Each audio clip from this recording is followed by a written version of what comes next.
5 अगस्त को बांग्लादेश में तख्तापलट होता है, पर राहुल गांधी जी इस पर चुप रहते हैं। 9 अगस्त की सुबह कोलकाता में डॉक्टर का रेप केस होता है। राहुल गांधी जी उस पर भी चुप्पी साध कर बैठे रहते हैं। यहाँ अकेले बात राहुल गांधी जी की क्यों हो रही है, जबकि उनके अलावा बहुत सारे ऐसे विपक्ष के नेता हैं जो इस मुद्दे पर चुप्पी साध के बैठे हैं, जिन्होंने अभी तक इस मुद्दे पर अपना स्टैंड क्लियर नहीं किया है। फिर भी राहुल गांधी जी की बात हम इसलिए कर रहे हैं क्योंकि राहुल गांधी जी ही एलओपी है, यानी कि नेता विपक्ष के नाते उनका फर्ज बनता है कि वो इन मुद्दे पर भी उतने ही मुखर रहे जितने बाकी मुद्दों पर रहते हैं। बांग्लादेश की बात रही, बांग्लादेश एक विदेशी मुद्दा है, ये बात हर कोई जानता है। यही राहुल गांधी जी 1-1 किलोमीटर के ट्वीट्स लिखा करते थे रफा के मामले में, वही राहुल गांधी आज चुप्पी साध कर बैठे हैं। अगर राहुल गांधी जी बांग्लादेश के मुद्दे पर कुछ भी कहते हैं तो उनको डर है कि उनका वोट बैंक खिसक ना जाए। जी हाँ, क्योंकि जो भी बांग्लादेश में दंगे फैला रहे हैं वो लोग किस समुदाय से हैं, ये बात जग जाहिर है। ये बात आप भी जानते हैं, मैं भी जानता हूँ, राहुल जी भी जानते हैं। अब बात बंगाल की करते हैं। इतनी बड़ी घटना पर भी राहुल जी कुछ नहीं बोले। जी हाँ, मैं कोलकाता डॉक्टर केस की बात कर रहा हूँ। आरजीकर मेडिकल कॉलेज में हुए मामले में राहुल गांधी जी ने अब तक चुप्पी साध रखी है। जब एक पत्रकार ने इस मुद्दे पर सवाल पूछा तो राहुल गांधी जी ने कहा कि आप मुझे डिस्ट्रैक्ट कर रहे हैं। वहाँ राहुल गांधी जी की चुप्पी का एक कारण है ये नंबर। राहुल गांधी जी कोलकाता केस में अगर कुछ भी बोलते हैं तो उन्हें लॉ एंड ऑर्डर पर सवाल उठाना होगा, और अगर उन्होंने सवाल उठाया और महारानी ममता नाराज़ हो गई तो उनका ये नंबर घटकर 203 रह जाएगा। जी हाँ, तो और राहुल गांधी जी की जो बची कुछ उम्मीदें हैं कि कभी शायद नीतीश कुमार या नायडू जी एनडीए से अपना समर्थन लेकर इनके पास आएंगे, तो वो उम्मीद भी इसके साथ ही टूट जाएगी और राहुल गांधी जी सरकार बनाने का सपना ही रह जाएगा। अब तक हमने बात करी राहुल गांधी जी के चुप्पी के विषय में, अब हम बात करेंगे राहुल गांधी जी के बोलने के विषय में।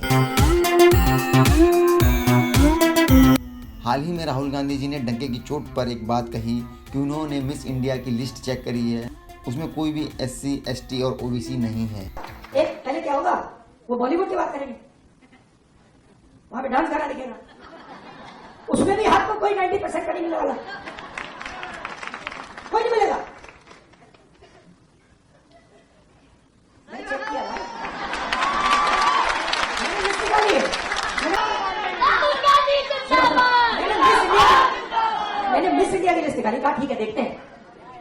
मतलब माइनॉरिटी भी 90% में आती है मैडम, आती है। और आपको और शायद जो आपके साथ हो रहा है वो सबसे ज्यादा खराब, मतलब आप पर तो डायरेक्ट आक्रमण हो रहा है।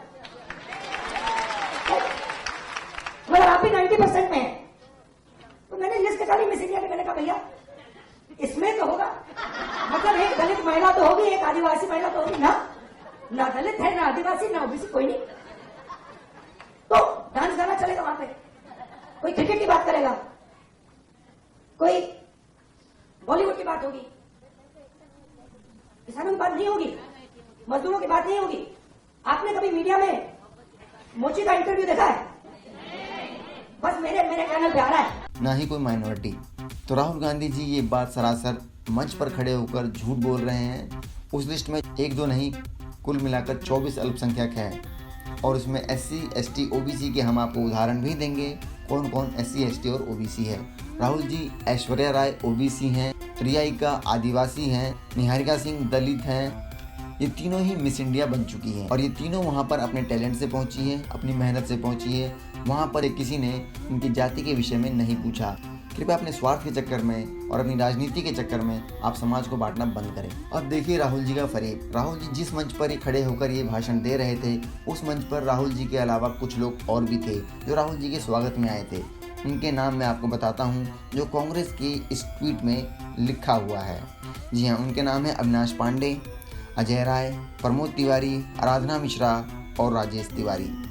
इनमें से ना तो कोई OBC है, ना SC है और ना ही ST है। मेरा राहुल जी से निवेदन है कि आप जो ये SC, ST और OBC को सम्मान देने की बात कर रहे हैं, इसकी शुरुआत कांग्रेस से कीजिए। कांग्रेस के मंच पर उनकी भी भागीदारी होनी चाहिए, जितनी आप फिल्मों में, बजट में, मिस इंडिया की लिस्ट में जो SC, ST और OBC ढूंढ रहे हैं, कृपया अपने मंच पे भी SC, ST और OBC को ढूंढिए और उनको मौका दीजिए।